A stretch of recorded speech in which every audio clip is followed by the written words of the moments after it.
Then move on to the people section, and the area that I picked out here is around skills and capabilities.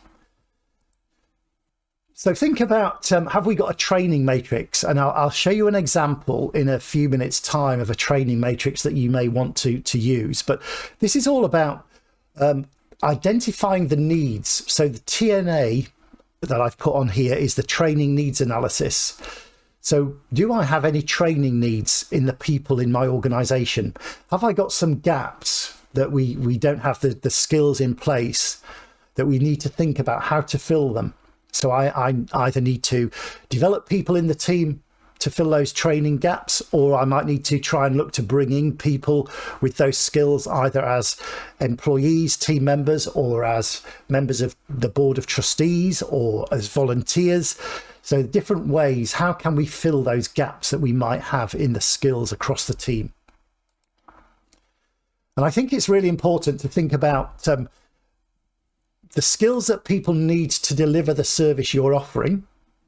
So I call those work skills. So those are the skills that they need to do their job. To meet, if you've got job profiles, role statements, things like that, what do people need to do the job? But also, what do people do outside of the organization that they might have skills that they've got and they enjoy using that you could employ in the organization? So people run, and again, it's a little bit different maybe for you because of some of you might have volunteers as well as paid employees, but people might run football teams, people might be on PTAs, people might be school governors, people might be on other charities as trustees and volunteers. What skills do they use in those other places that they could maybe bring that you don't know about at the moment and use within your organization? Because if they use them in their spare time, they probably enjoy using them. They're probably quite good at it. So finding out, having those conversations with your people to understand really what they could also bring that maybe they don't use at the moment that they'd like to. So think about those things outside work that people do as well. Then you can build training plans from the matrix and think about when people need the training, think about how you're going to deliver that training, think about the budgets that you might have to find. So you can build those plans so that you can actually start to put in place the training that people need to fill the gaps that they've got. And you can then think about the budgets from a time perspective, from a money perspective, if they maybe need access to people who are more expert in certain areas. So if you've got people who are really good at certain things already in the organization, to save finances, can they mentor, can they train people? So obviously there's a time element, but it might be a way of doing it in a very cost effective way, using people who've got certain expertise in the organization already to train people who don't have that expertise. So think about how I can use people within the teams already who've got some level of knowledge that other people don't have. But you may have to put some sort of budget together as well to deliver it. And the other thing, I think having a training matrix helps you check about, am I too dependent on one person or two people? So if a lot of the knowledge and the skill is captured within one or two people in the organization, is that a risk? What if they move on? What if something happens that means they can't work for a period of time? Are you very dependent on one or two key people?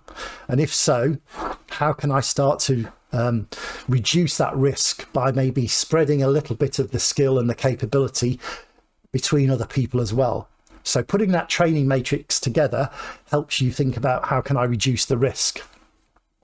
And also, it's maybe a bit of a kind of a jargon term, but succession planning. So how do we bring people through the organization? So if our supervisors move on, do we have people who we've got now who we think we would promote into a supervisor position or a team leader position if we need to? So how do people progress within the organization?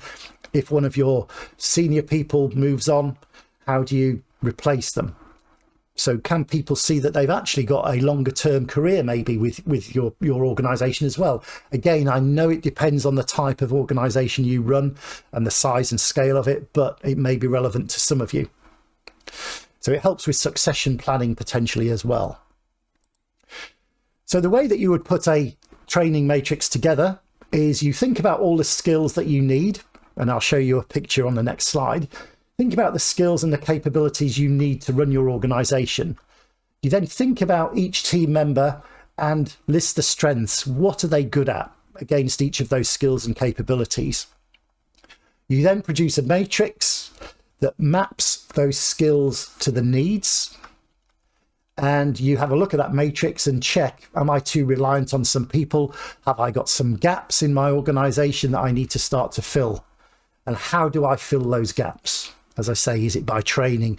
Is it by bringing new people in? Is it by bringing new volunteers in? Those sort of things. And so this is an example. I'll just make it a little bit bigger. This is an example of a training matrix. As I say, you will get copies of the slides, so you'll be able to see it much easier. But along down the columns, first of all, we've listed the skill or the capability required. So in this example, it's finance, it's project management, it's presentation skills, it's negotiating, it's HR skills, it's team leadership, whatever's important to your business, to your organization.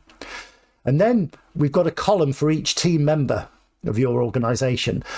And you put a cross or a tick where people are skilled or not against those areas. So on here, team member 1, for example, is good at project management, presenting, not so good at the other things.